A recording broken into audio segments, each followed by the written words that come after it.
retort. I'm not worried, I'll follow reward. You pop my head open like a gun. Pop his head open like a door.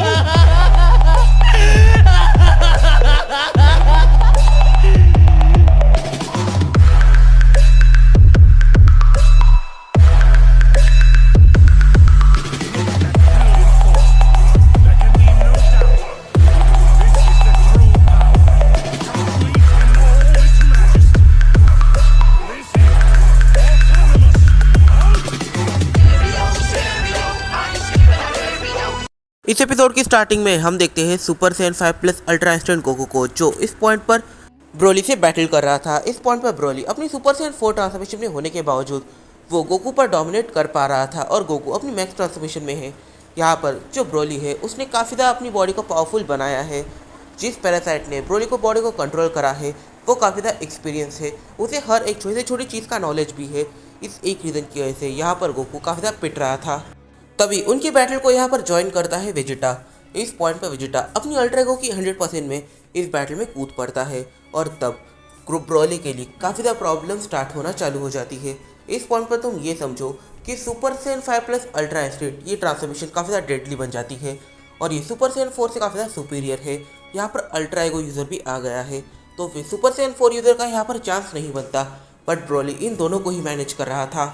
इस point पर Goku और Vegeta ये दोनों मिलकर Broly से battle कर रहे थे और तभी जो ब्रोली है वो एकदम से वेजिटा के पीछे आ जाता है और वेजिटा को ये चीज़ टाइम पर समझ नहीं आती और तब ब्रोली वेजिटा के ऊपर एक काफ़ी ज़्यादा डेंजरस पंच अटैक करने वाला था। अगर ये पंच गलती से भी वेजिटा को लग जाता तो उसकी वहीं पे मौत हो जाती। बट यहाँ पर काफ़ी ज़्यादा वियर्ड चीज़ होती है। हम देखते हैं कि ब्रोली जैसे ही वेजिटा को पंच मारने की कोशिश करता है उसका पंच बीच में ही रुक जाता है और उसका हाथ खुलकर सीधा उसकी खुद की गर्दन पकड़ लेता है। इस पॉइंट पर ब्रोली एकदम से अपनी खुद की ही गर्दन पकड़ लेता है और वो उसे काफ़ी ज़्यादा ज़ोर से दबा भी देता है। जैसे ही ब्रोली ये करता है गोकू वेजिटा ये दोनों ही अपने अटैक्स को काइंड ऑफ रोक लेते हैं और यहाँ पर वेजिटा का काफ़ी अच्छे से ध्यान जाता है कि ब्रोली इस पॉइंट पर उसके पीछे है। यहाँ पर जो गोकू है वो वेजिटा से कहता है तुम ज़रा साइड में हट जाओ। जैसे ही ब्रोली यहाँ पर नोटिस करता है कि गोकू वेजिटा ये दोनों अब ब्रोली की तरफ देख रहे हैं, उनके हाथ में अभी भी काफ़ी ज़्यादा डेंजरस सा अटैक बना हुआ है। अगर ये अटैक गलती से ब्रोली को लगता है तो फिर उसकी जान चली जाएगी। इस पॉइंट पर ब्रोली तो मरेगा, साथ में उसके साथ वो पैरासाइट भी मरेगा। यहाँ पर ब्रोली एकदम से वहाँ से गायब हो जाता है, टेलीपोर्ट करता है कहीं और। जैसे ही ब्रोली वहाँ से टेलीपोर्ट करता है गोकू और वेजिटा ये दोनों ही उसकी एनर्जी की को ट्रैक करने की कोशिश करते हैं। वो उसकी एनर्जी की को ट्रैक करने के लिए यहाँ से वहाँ भागते जा रहे थे अपनी फुल पावर के अंदर, फुल स्पीड के अंदर। इस पावर पर उनकी स्पीड काफ़ी ज़्यादा थी। फिर रास्ते में उन्हें गोहान ज्वाइन कर लेता है। जब गोहान उन्हें ज्वाइन करता है तब वो गोकू और वेजिटा इन दोनों को बताता है कि फ्यूचर ट्रंक्स पास्ट टाइमलाइन में आया था, क्योंकि उसके टाइमलाइन में और एक काफ़ी बड़ा डीमन या फिर कोई ऐसी कैरेक्टर थी जिसने बाकी 80% पॉपुलेशन को तो पूरी तरीके से खत्म ही कर दिया था। अब देखना यह है कि वहाँ पर होता क्या है। मैं वहाँ से यहाँ पर आ गया क्योंकि मेरा वहाँ पर कोई भी काम नहीं था। आपको ब्रोली के बारे में कुछ पता चला? इस पॉइंट पर गोकू और वेजिटा उसे एक्सप्लेन करते हैं कि उसकी भिड़न पहले ब्रोली से हो चुकी है। इस पॉइंट पर वेजिटा और गोकू ये दोनों उसी बारे में सोच रहे थे कि आखिर ब्रोली ने वेजिटा को क्यों नहीं मारा। इस पॉइंट पर जो वेजिटा है वो ये सोचता है कि हो सकता है ब्रोली के बॉडी के ऊपर जिस पैरासाइट ने कंट्रोल किया है वो 100% कंट्रोल नहीं कर पाया हो सकता है कि ब्रोली का कंट्रोल अभी उसकी बॉडी पर हो और उसके हाथों में खासकर हो। इस एक रीज़न की वजह से आज मैं बच गया, वरना मेरी भी जान जा सकती थी। इस पॉइंट पर गोकू वेजिटा से कहता है ये सिर्फ तुम्हारे साथ एक बार ही हुआ है, मैं तुमसे पहले से उससे लड़ रहा हूँ।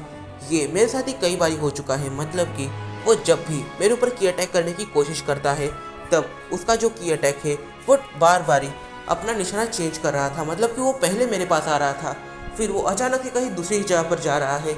अगर ब्रोली की बॉडी की बात करें तो ब्रोली कभी ऐसा अटैक कर ही नहीं सकता। उसके अटैक्स 100% एक्यूरेट होते हैं जैसे कि हमारे होते हैं, पर यहाँ पर उसका निशाना क्यों चूक रहा है। अगर हम पैरासाइट की भी बात करें तो फिर ये पैरासाइट कई मिलियन ईयर से ज़िंदा है, तो फिर इसे इतना तो आता ही होगा ना कि वो निशानों को अच्छे से लगा पाए। ये निशानों को अच्छे से नहीं लगा पा रहा। ये पंच में अपनी पूरी ताकत डालने का ट्राई कर रहा है, पर इसके पंच में उतनी ही ताकत आ रही है जितनी इसकी सुपर सैयन 1 में होती है। इस पॉइंट पर सीन शिफ्ट होता है। हम देखते हैं यहाँ पर ब्रोली की बॉडी में जो पैरासाइट है वो एकदम से अपने हाथों को देखने लग जाता है। वो ये सोच रहा था कि आखिर इसके साथ हो क्या रहा है। मतलब कि जब भी ये किसी से बैटल नहीं कर रहा होता तब इसकी बॉडी काफ़ी अच्छे से ये ऑपरेट कर पा रहा था। मतलब कि हैंड मूवमेंट ठीक है, लेग मूवमेंट ठीक है, सारे इंटरनल ऑर्गन्स भी अच्छे से चल रहे हैं। तो फिर ये कोई प्रॉब्लम तो नहीं होनी चाहिए। पर जैसे ही इसके सामने कोई ऐसा वॉरियर आ जाता है जिसे ब्रोली पर्सनली जानता है, तब इसका कंट्रोल जैसे इसके हाथों से पूरी तरीके से उठ जाता है। उसकी एनर्जी अटैक ठीक से नहीं लगते, पंचेस काफ़ी ज़्यादा वीक हो जाते हैं, इस हद तक वीक कि सामने वाले कैरेक्टर को वो फील भी नहीं होते कई बार। फिर हम लोग सीधा जाते हैं ब्रोली के माइंड के अंदर। जब हम ब्रोली के माइंड में जाते हैं तब हम देखते हैं कि ब्रोली बैठकर मेडिटेशन कर रहा था और यहाँ पर एक डिवाइन एनर्जी उसे प्रोटेक्ट कर रही थी। इस पॉइंट पर जो पैरासाइट है वो ब्रोली के माइंड के अंदर नहीं जा पाया, वो बस उसकी बॉडी के ऊपर ही कंट्रोल कर सकता है, क्योंकि माइंड में एक ऐसा बीइंग है जो उस पैरासाइट से भी काफ़ी ज़्यादा पावरफुल है और उसकी एज उस पैरासाइट से भी काफ़ी ज़्यादा है। इस पॉइंट पर हम देखते हैं सुपर सेन गॉड यामोशी को। जैसे ही ब्रोली की मेडिटेशन खत्म होती है, सुपर सेन गॉड यामोशी कहते हैं, तो ब्रोली तुमने काफ़ी कुछ अचीव कर लिया है और जो टेक्निक्स मैंने तुम्हें सिखाई है उस टेक्निक्स को तुमने अच्छे से सीख लिया होगा। अब इन टेक्निक्स का यूज़ तुम्हें तब करना है जब तुम अपनी बॉडी के ऊपर टेक ओवर कर लोगे, पर उससे पहले अपनी जितनी भी टेक्निक्स को तुमने अचीव करा है उन सभी को मास्टर कर लो अपने माइंड में ही, और जब तुम इसे अपनी बॉडी पर यूज़ करोगे तब देखना तुम कितना ज़्यादा पावरफुल बनोगे। यहाँ पर जो सुपर सेन गॉड यामोशी है वो ये सारी बातें ब्रोली से कह रहे थे।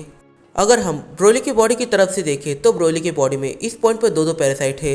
एक पैरासाइट ऐसा है जिसके बारे में हमें कुछ भी नहीं पता, और एक पैरासाइट है जिसे हम सुपर सेन गॉड यामोशी के नाम से जानते हैं। तो ये सब स्टार्ट तब होता है जब सुपर सेन गॉड यामोशी की डेथ होती है। वो पूरे मल्टीवर्सेस में घूम रहे थे ताकि उन्हें कोई ऐसा सेयन मिल सके जो प्योर हार्टेड हो, और इसके लिए उन्होंने काफ़ी सारे अलग अलग डायमेंशन में जाना भी स्टार्ट कर दिया था। बट एक दिन जब वो यूनिवर्स 7 में भटक रहे थे तब उनकी नज़र जाती है एक काफ़ी ज़्यादा वियर्ड पैरासाइट के ऊपर। ये पैरासाइट सुपर सेन गॉड यामोशी को नहीं देख सकता था, बट सुपर सेन गॉड यामोशी इसे देख सकते थे, क्योंकि इस पैरासाइट की एज सुपर सेन गॉड यामोशी की एज से काफ़ी ज़्यादा छोटी थी।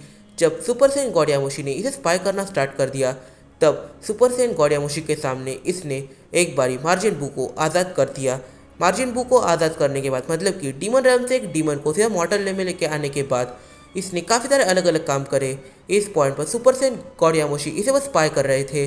फिर जब उन्होंने देखा कि अब ये सेयंस की तरफ जाते जा रहा है, इसने काफ़ी सारे लेजेंडरी सेयंस को कंट्रोल करने की कोशिश करी, पर कोई भी लेजेंडरी सेयन उतना पावरफुल नहीं हो पाया जितना ब्रोली पावरफुल हुआ।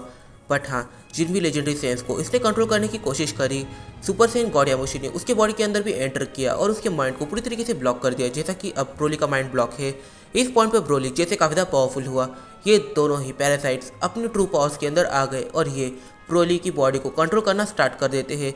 जैसे कि जो इविल पैरासाइट है वो ब्रोली की बॉडी को कंट्रोल करने लग जाता है, और जो सुपर सेन गॉड यामोशी है वो ब्रोली के माइंड को ट्रेन करने लग जाते हैं और उसे नई नई टेक्निक सिखाने लग जाते हैं जो टेक्निक्स उसे आती थी। इस पॉइंट पर जो ब्रोली के बॉडी के अंदर पैरासाइट है उसने एकदम से ब्रोली के चेस्ट में से जो ड्रैगन बॉल है उसे बाहर निकाला और उसे आसमान में छोड़ दिया। वो धीरे धीरे कर बड़ा हो रहा है, और अब ब्रोली अगर उससे कोई विश मांगेगा तब ब्रोली की विश पूरी होगी। इस पॉइंट पर ये जो ड्रैगन बॉल है ये एकदम से पैरासाइट से उसकी विश पूछती है। यहाँ पर जो पैरासाइट है वो कहता है, मेरी विश ये है कि आप जितने भी सुप्रीम लेवल एंटिटीज़ और डीमंस हैं उन्हें जल्दी से रिवाइव कर दीजिए। तो चलो तो मैं तुम्हें इन डीमंस के बारे में एक छोटा सा एग्जांपल देता हूँ। ये जो डीमंस है ये डीमंस इतना ज़्यादा पावरफुल है कि जेनोसामा अब अपनी स्पीशीज़ के एक लास्ट सर्वाइवर बचे हैं। उनके स्पीशीज़ के जितने भी कैरेक्टर्स थे उन सभी की जान इन डीमंस ने ली है, और यहाँ पर जो जेनोसामा है वो अपने स्पीशीज़ के एक लास्ट सर्वाइवर बचे हैं। और इस पॉइंट पर जेनोसामा के डैड ये पहले ओमनी किंग थे, और इस पॉइंट पर उनकी जान जाने की वजह से उनके बेटे को ओमनी किंग बनाया गया। तो यहाँ पर तुम्हें कुछ ट्रांसफॉर्मेशन दिख रही होगी और उसके साइड में उनके इमोजीज भी है। तो अभी तुम्हें मुझे इन 4 ट्रांसफॉर्मेशंस में से अपनी फेवरेट ट्रांसफॉर्मेशन बतानी है, और वो तुम्हें बतानी है नीचे कमेंट सेक्शन में। पर तुम्हें उस ट्रांसफॉर्मेशन का नाम नहीं लिखना, उसके सामने जो इमोजी बना हुआ है तुम्हें वो इमोजी कमेंट करना है।